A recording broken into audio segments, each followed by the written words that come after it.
இறுதியான காண்டம் என்பதால் அனைவரும் தங்கள் இருக்கையில் வந்து அமருமாறு அன்புடன் கேட்டுக்கொள்கிறேன். என் அண்ணன்மார்கள் எல்லாம் அங்கே நின்று கொண்டிருக்கிறார்கள். நீங்கள் வந்தால்தான் என்னால் தெளிவாக பேச முடியும். அதனால் அனைவரும் வரும்படி அன்புடன் கேட்டுக்கொள்கிறேன். அழகிய சிட்டுக்குருவி ஒன்று வானில் சுதந்திரமாய் பறந்து கொண்டிருந்தது. திடீரென்று பெரும் இடி சத்தம், கனத்த மழை, கண்ணு கெட்டும் தூரம் வரை ஒதுங்குவதற்கு ஒரு இடம் கூட இல்லை. வானமும் கொஞ்சம் கொஞ்சமாக தன் கரும் போர்வையை விரிக்கத் தொடங்கியது. பெரும் மழை, இடி, இரவு, இருட்டு, ஒதுங்க இடமில்லாத சூழலில் அந்த சிட்டுக்குருவியால் என்ன செய்ய முடியும் என்று சொல்லுங்கள். அந்த சிட்டுக்குருவியின் நிலைமைதான் 1965ஆம் ஆண்டு வாழ்ந்த ஒவ்வொரு சிங்கப்பூரர்களுக்கும். பசி, பட்டினி, வறுமை, வேலையின்மை, தங்க இடம் இல்லாமை, தீவாக இருந்தாலும் தாகத்திற்கு தண்ணீர் இல்லாமை. இந்த இல்லை என்ற சொல்தான் அன்று அதிகமாக இருந்தது. காரணம், இயற்கை வளம் இல்லை, இரக்கம் காட்ட ஒரு ஆளும் இல்லை. அப்படிப்பட்ட சூழலில் தான் அனைத்து மக்களுக்கும் ஆதரவாய் ஒரு தலைவனின் நிழல் ஒதுங்க இடம் கொடுத்தது. அந்த சிட்டுக்குருவி தன் தாயின் சிறகுக்குள் பதுங்கிக் கொண்டது போல தந்தை லீ குவான் யூ அவர்களுக்குள் அனைத்து மக்களும் சுவாசிக்க தொடங்கினார்கள். மனிதன் கற்பனை செய்து பார்க்க முடியாத அளவிற்கு மாற்றத்தை உருவாக்கினார். தன்னை சுவாசித்த ஒவ்வொருவருக்கும் புது உயிர் கொடுத்தார். அப்படிப்பட்ட சிங்கைக்கு உயிர் கொடுத்த கதாநாயகர் உத்தமர் லீ குவான் யூ அவர்களை காப்பியமாக படைத்த மதிப்பிற்குரிய ஆசிரியர் புலவர் ஆ. பொன்னையன் அவர்களுக்கு என் சிரம் தாழ்ந்த வணக்கங்கள். எதுவுமே இல்லாத தீவை எல்லா வளங்களும் கொண்ட திருநாடாக மாற்றி ஆணி வேரை கொண்டாட வந்திருக்கும் சிறப்பு விருந்தினர் அவர்களுக்கும், அறிஞர் பெருமக்களுக்கும், அவையோருக்கும், அன்னை தமிழுக்கும் என் அன்பான வணக்கங்கள். ஆற்றல் குறைவினாலும் அனுபவ குறைவினாலும் நான் ஏதேனும் பிழையாக பேசினால் அவையில் இருக்கும் அறிஞர் பெருமக்கள் என்னை திருத்தி பொறுத்தருள வேண்டுகிறேன். உத்தமர் லீ குவான் யூ என்ற இந்த வரலாற்று காப்பியத்தில் 6 காண்டங்கள், 90 காதைகள் உள்ளன. காண்டங்கள், காதைகள் என்று படிக்கும் பொழுது எனக்கு சிலப்பதிகாரமும் கம்பராமாயணம் தான் நினைவுக்கு வந்தது. சிலம்பில் கண்ணகியின் தீ மதுரையை எரித்தது. இங்கு லீ அவர்களுக்குள் இருந்த தீ சிங்கையின் வறுமையையும் வெறுமையையும் எரித்தது. கம்பன் கடவுளை மனிதனாக்கினான். ஆசிரியர் பொன்னையன் அவர்கள் மனிதனை கடவுளாக்கி இக்காப்பியத்தை படைத்துள்ளார்.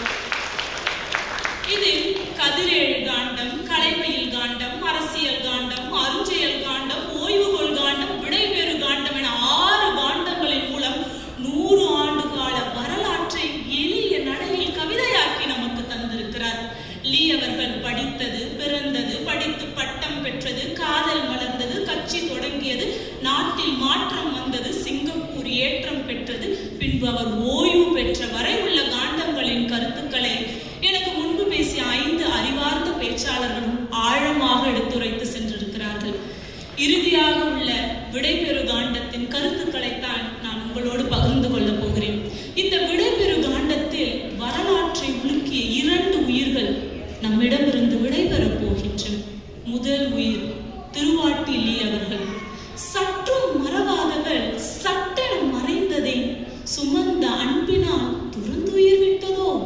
சற்றும் மறவாதவள் சட்டென மறைந்ததே, சுமந்த அன்பினால் துறந்துயிர் விட்டதோ என்று லீ அவர்கள் தன் மனைவியை இழந்து வருந்துவதாய் கலங்குவதாய் ஆசிரியர் எழுதிய வரிகள் நம்மையும் கலங்க வைக்கிறது. பிடித்தவரின் மரணம் எத்தனை பாடாய் படுத்தும் என்று இழந்தவர்களுக்கு தெரியும். அதில்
உடல் நலம் குன்றியது.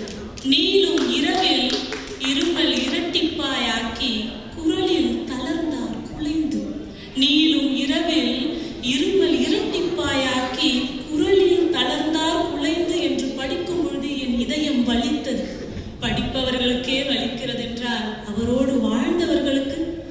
சிறந்த கல்வி, வேலை வாய்ப்பு, தொழில்நுட்ப முன்னேற்றம், வீட்டமைப்புகள், வீட்டு வசதிகள், நீர் மேலாண்மை, ஏற்றுமிகு விமான நிலையம், கப்பல், துறைமுகம், இராணுவ படை என அனைத்தையும் உருவாக்கிய பிதா இப்படி பிணியால் அல்லல் படுவதை மக்களால் தாங்கிக் கொள்ளவே முடியவில்லை. வேண்டினர் முருகனை, வேண்டினர் புத்தரை, தாண்டிடும் அன்பில் தழைத்தனர் கிறிஸ்துவர், நீண்டிடும் நபிகள் முன்னின்றார் இஸ்லாமியர், சீக்கியர், தூண்டிடும் சீக்கியர், தோன்றுபல் சமயத்தார். ஆசிரியரின் இந்த வரிகள் மக்களின் வேண்டுதலை மட்டும் நமக்கு காட்டவில்லை, சிங்கப்பூரில் உள்ள பல தர மக்களின் நல்லிணக்கத்தையும் நல் எண்ணத்தையும் நமக்கு பறைசாற்றுகிறது. இதற்காகத்தானே ஆசைப்பட்டார், இதற்காகத்தானே தன் ரத்தத்தையும் வேர்வையும் வாழ்நாள் முழுவதையும் சிந்தி செதுக்கினார் சிங்கப்பூரை. அவர் எப்படி உருவாக்க வேண்டும் என்று நினைத்தாரோ அதை அப்படியே உருவாக்கி உயிர் கொடுத்த நிறைவோடு தன் உயிரை நீத்தார் லீ அவர்கள். மகிழ்ந்திருந்து நம்மோடு வாழ்ந்திருந்த லீ குவான் யூ நெகிழ்ந்திருக்க நம்மை விட்டு நீங்கிவிட்டார் உறவினர்கள். மகிழ்ந்திருந்து நம்மோடு வாழ்ந்திருந்த லீ குவான் யூ நெகிழ்ந்திருக்க நம்மை விட்டு நீங்கிவிட்டார் உறவினர்கள். இகழ்ந்திருந்து இந்நாட்டை ஏற்றமிகு நாடாக்கி புகழ்ந்திருக்க வைத்த மகன் புறப்பட்டு போய்விட்டார். இகழ்ந்திருந்த இந்நாட்டை ஏற்றமிகு நாடாக்கி புகழ்ந்திருக்க வைத்த மகன் புறப்பட்டு போய்விட்டார் என்று இவர் வடித்த கலிப்பா நம்மை கண்கலங்க வைக்கிறது. மார்ச் 23, 2015 ஆண்டு அதிகாலை 3:18 சிங்கப்பூர் வரலாற்றில் அது ஒரு கண்ணீரால் எழுதப்பட்ட கருப்பு நாள். லீ அவர்களின் உயிர் பிரிந்த நாள். லீ அவர்களின் உயிர் நம்மை விட்டு பிரிந்த நாள். இந்த நாடு இருக்குமா, நிலைக்குமா, பிழைக்குமா என்ற கேள்விக்குறிகளை எல்லாம் ஆச்சரிய குறிகளாக்கி அந்த உன்னத நாயகனின் உடலை குடும்ப உறவினர்கள் பார்த்தவுடன் பொதுமக்கள் பார்வைக்கு கொண்டு வருகிறார்கள். நாடே அவரை காண அழுத கண்ணீரோடு ஓடி சென்றது. மழையும் அவர்களோடு சேர்ந்து கொண்டது.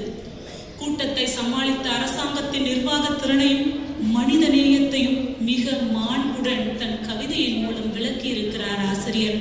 உலக தலைவர்களின் இரங்கல் செய்திகளை சொன்னதோடு மட்டுமல்லாமல் உள்ளூர் கவிஞர்கள் வடித்த இரங்கல் பாக்களையும் குறிப்பிட்ட விதம் ஆசிரியரின் வாய்மையை நமக்கு காட்டுகிறது. இறுதியாக கற்றவர் லீயை கண்டவராவார் என்ற வாழ்த்துரை காதையோடு இந்த காண்டத்தை முடிக்கிறார். புதைக்குழிக்குள் புதைந்தே இருந்தாலும் எதற்கும் சரியில்லை சிங்கை என்றிடில் உடனே எழுவேன் ஓடி வருவேன். புதைக்குழிக்குள் புதைந்தே இருந்தாலும் எதற்கும் சரியில்லை சிங்கை என்றிடில் உடனே எழுவேன் ஓடி வருவேன் என்று சொன்ன லீ அவர்களின் சகாப்தம் சாம்பலாகியதை சொல்லும் காண்டம் அல்ல இந்த விடைபெறு காண்டம். லீ என்கின்ற சகாப்தம் நம் சுவாசமாகியதை உணர்த்துவதுதான் இந்த விடைபெறு காண்டம். இப்படி காற்றில் கலந்து சுவாசமாகிய லீ அவர்கள் பல வெளிச்ச விதைகளை பல மனங்களில் அவர் மரணத்தன்று தூவினார். அதில் ஒரு விதைதான் நம் ஆசிரியர் பொன்னையன் அவர்களின் மனதிலும் விழுந்தது. லீ அவர்கள் வித்திட்ட அந்த விதையின் வீரியம்தான் ஆசிரியரை 40 நாட்களில் 1303 பாக்களை வடிக்க வைத்து இந்த புத்தகத்தை உருவாக்கியது. இந்த பாக்களின் அடைமழையில் எங்கள் கை நனைத்த சில துளிகளைத்தான் உங்களுக்கு இன்று தந்திருக்கிறோம்.